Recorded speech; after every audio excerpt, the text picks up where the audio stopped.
BNP যা করে করুক, কিন্তু আপনারা যখন ক্ষমতায় আসবেন আপনারা কিছু করেন না, প্রতিশোধ পরায়ণ হন। এমন বকা নাকি শেখ হাসিনা তাকে দিচ্ছে, বলে কি আমি হয়ে নেই, আমি দেখে ছাড়বো এদেরকে, সবগুলাকে আমি খেয়ে ছাড়বো। ইনি মনে করতেছেন যে এই দেশটা উনার, উনার বাবার, উনাকে দিছে, উনার বাবাই দেশটা বানাইছে, উনার বাবা মত পরে এটা উনার, এবং ওনার পরে ওনার ছেলেমেয়ের হবে, তারপরে তাদের ছেলেমেয়েরা, এটা উনি মনে করেন। তো সে তো আইন করতেই পারে যে তারেক রহমান কে, তারেক রহমান অন্যায্য একটা আমার কি বেআইনি ভাবে ক্ষমতা নিতে চাচ্ছে, কারণ বেআইনি তো সবকিছু উনার বাইরে সবকিছুই বেআইনি, আর উনি যা বলবেন সেটাই আইনি। প্রথম কথা হচ্ছে যে আপনি বাংলাদেশ সরকারের কর্মরত অবস্থায় আপনি প্রধান উপদেষ্টা বা যিনি সরকার প্রধান বা রাষ্ট্রপ্রধান বা প্রধান বিচারপতি, তাদের নামে করে তাদেরকে উল্লেখ করে কোনো সমালোচনা করতে পারবেন না। আপনি কোনো পলিসি নিয়ে ডাইরেক্টলি সমালোচনা করতে পারবেন না। আপনি বলতে পারবেন না যে সরকারের এই পলিসি ভুল। এটা আপনি বাংলাদেশের বর্তমানে সরকারি কর্মচারীদের যে আইন আছে সেই অনুযায়ী, হ্যাঁ, আমার যদিও 18-র পরে যেটা হয়েছে আমি অত দেখি, কিন্তু আগের থেকে আমি বুঝি যে এটাই মেইন ব্যাপার, এটা করা যাবে না। আপনি যদি এটা করেন তাহলে আপনি বিভাগীয় শৃঙ্খলা বিধির মধ্যে পড়বেন, অর্থাৎ বিভাগীয় তদন্ত, বিভাগীয় আপনার ওই হাজিরা দিতে হবে, হিয়ারিং হয় এন্ড অল দ্যাট। তো আমি যদি আমার ব্যক্তিগত, আমি যখন বুঝলাম যে আমি যদি সরকারের আমি বিরোধিতা করতে চাই, সরকারের যদি আপনি বিরোধিতা করতে চান তাহলে আপনাকে সরকার থেকে আগে পদত্যাগ করতে হবে।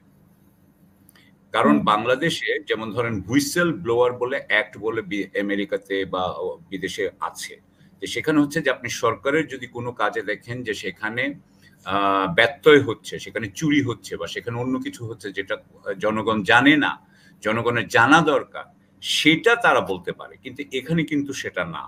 আমাদেরকে আরেকটা জিনিস বুঝতে হবে যে এটা কোন কনটেক্সট থেকে হচ্ছে।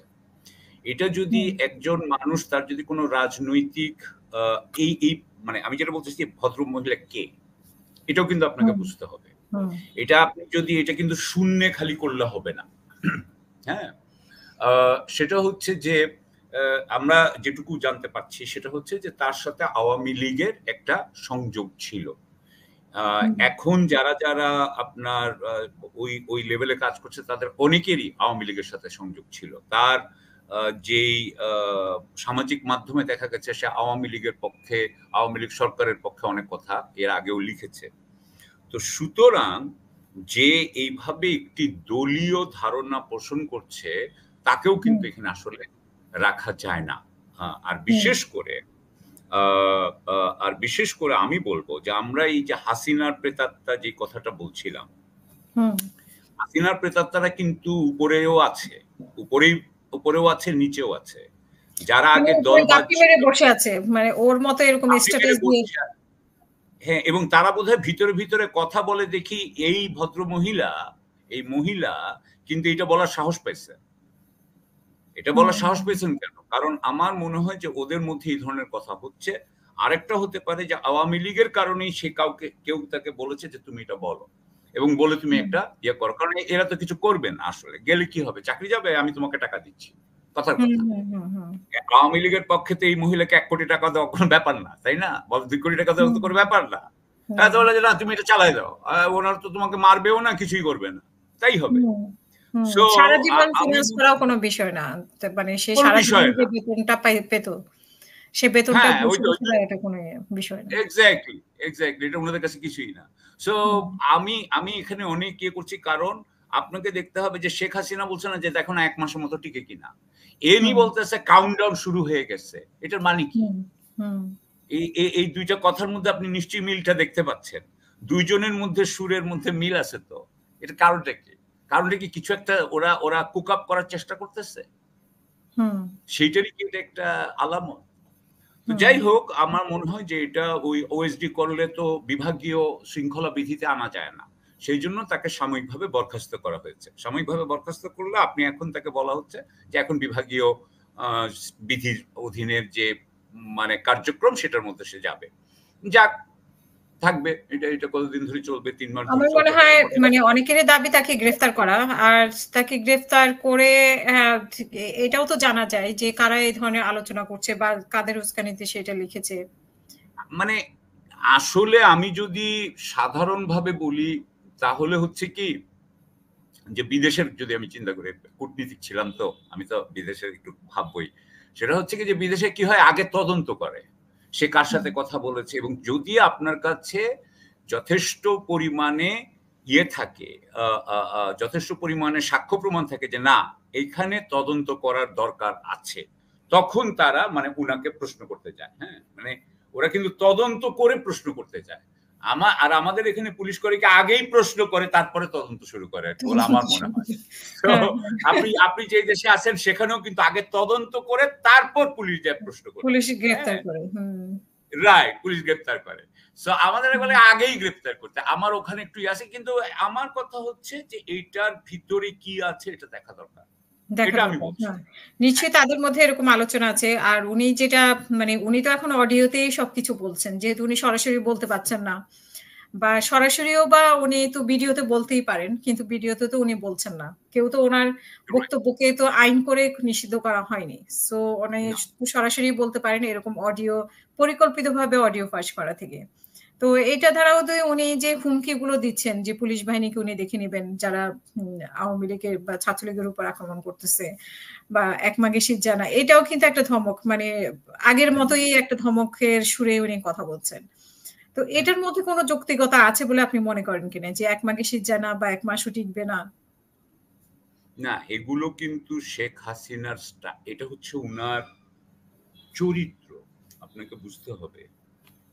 এগুলা কিন্তু উনি নিয়ন্ত্রণ করতে পারেন না, উনি এইভাবেই কথা বলেন। এটা হচ্ছে উনার ভিতরের ইয়েটা। আমি আপনাকে বলতে পারি যে ২০০৩ সালে আমি এক ভদ্রলোক আমাকে বলছেন, সিনিয়র কর্মকর্তা ছিলেন, রিটায়ার্ড করছেন। তো উনি আমাকে বলতেছেন যে ২০০৩ সালে ঈদের আপনার হয় না, ওই যে ঈদের পুনর্মিলনী হয় ঈদের দিন বা তখন উনি ছিলেন বিরোধী দলীয় নেত্রী শেখ হাসিনা। তো তার কাছে যে এই কর্তা মানে অবসরপ্রাপ্ত কর্তা যে বলছে যে নেত্রী বিএনপি যা করে করুক, কিন্তু আপনারা যখন ক্ষমতায় আসবেন আপনারা কিছু করেন, প্রতিশোধ করেন।